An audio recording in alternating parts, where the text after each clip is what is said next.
Salut, c'est Trado, je suis content de pouvoir faire plaisir à ceux qui m'ont demandé sur le forum Boursorama une mise à jour de l'analyse technique de Poxel. Alors voilà où on en est. Bon, si vous ne connaissez pas Poxel, il s'agit d'une société biopharmaceutique spécialisée dans le développement de médicaments et les dernières nouvelles en date, ça date de début mai, c'était la publication de résultats partiels qui se sont avérés plutôt au goût des investisseurs et qui est sans doute à l'origine de l'animation sur le titre. Alors si vous découvrez l'analyse technique, n'ayez pas peur. Chaque barre que vous voyez ici s'appelle un chandelier japonais.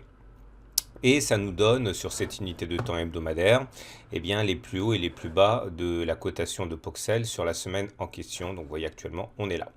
Alors ce qu'il faut savoir, c'est qu'il y a plusieurs systèmes qui permettent de déterminer la tendance en cours. Et cette tendance, justement, il semble qu'elles sont en train de basculer en tendance haussière. Mais rien n'est acquis pour la méthode de Weinstein, puisque pour Weinstein, l'idée c'est que on est certes au-dessus de la moyenne mobile à 30 semaines et il faut que l'on soit au-dessus d'une moyenne mobile à 30 semaines qui monte pour être en tendance haussière. Et vous voyez, elle commence tout juste à monter.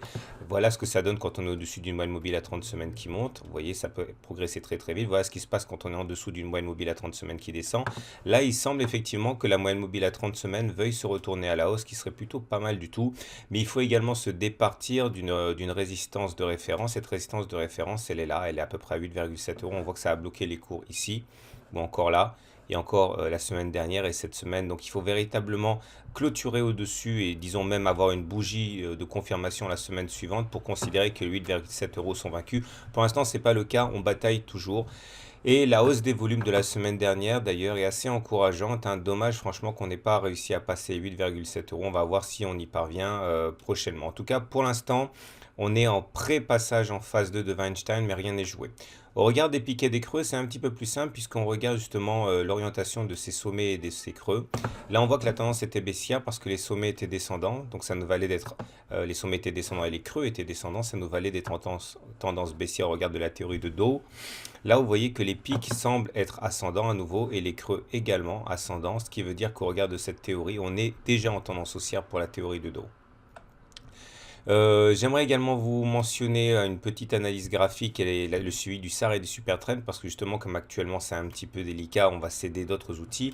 Vous voyez, on avait une grande résistance descendante qui bloquait les cours. Elle s'est révélée intraitable lors des précédents assauts. On voit que ça a bloqué régulièrement les cours lorsqu'on est venu s'y confronter.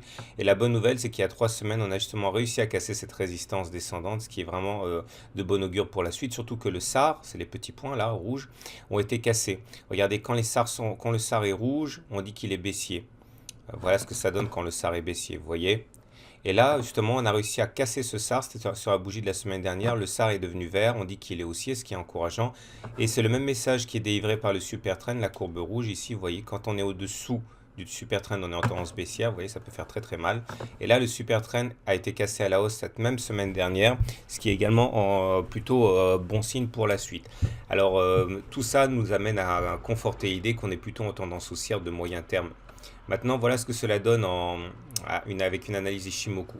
C'est un petit peu plus complexe, mais c'est pas non plus très très compliqué. Regardez, tout ce qu'il faut regarder pour l'instant, c'est les courbes qui constituent l'Ishimoku. Là, nous avons une énorme zone de résistance. C'est ce qu'on appelle le nuage de l'Ishimoku. Et vous voyez, justement, c'est ça qui a fait refluer les cours la semaine dernière. On n'a pas réussi à clôturer au-dessus. Et on est en train de batailler en ce jeudi pour également réintégrer ce nuage. Mais ça fait une zone de résistance. Donc les 8,7 sont vraiment une zone très périlleuse à passer. De l'autre côté, on a ici la courbe marron qui est la Tenkan et la courbe verte qui est la Kijun qui sont des supports notoires. Donc ça veut dire qu'on peut s'attendre à avoir du support du côté des 7,6, 7,7 euros. Ce sont des zones sur lesquelles on peut souvent rebondir. Donc les indicateurs techniques à présent, toujours en unité de temps hebdomadaire, on voit que les choses sont bien orientées puisque le momentum ici, il est au-dessus des zéros, c'est bien. Le RSI est au-dessus de 50, c'est bien aussi. Et le MACD, la courbe bleue, est au-dessus de son signal. Donc tout cela montre que les haussiers sont actuellement aux commandes. Attention, je ne suis pas conseiller financier, je n'ai pas l'habilitation ni les compétences pour le faire. Par contre, je peux vous dire qu'en termes d'analyse technique, la tendance elle est globalement haussière au regard de quasiment tous les systèmes de suivi. Et maintenant, il faut également comprendre qu'on est sur des résistances qui sont assez difficiles à négocier. Ce sont les 8,7 euros à peu près qui correspondent au nuage que j'ai mentionné, mais également à la résistance de référence sur laquelle on a buté à plusieurs reprises, hein. Je l'ai montré lorsque on analysait la théorie de Weinstein. Par contre, on peut compter sur des supports qui sont assez proches, les 7,6, 7,7 euros, puisque c'est le niveau de la Tenkan et de la Kijun qu'on a mentionné tout à l'heure. Voilà, il ne me reste plus qu'à vous souhaiter une bonne journée. Avant ça, je vous propose un petit détour du côté de mon site qui est ici.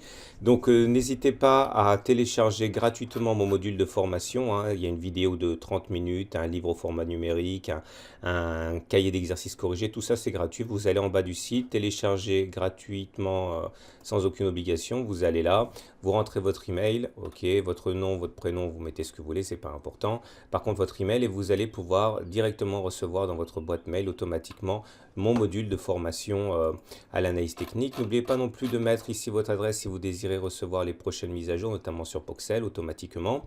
Et vous avez également la possibilité, si vous voulez vous former à l'analyse technique, hein, de lire ici les témoignages de ceux qui se sont procurés ma formation intégrale.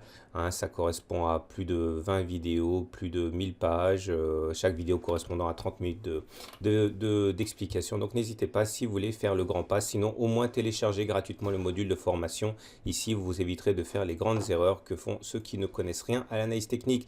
Je vous souhaite une bonne journée, de bons trades, à très bientôt pour une autre analyse technique.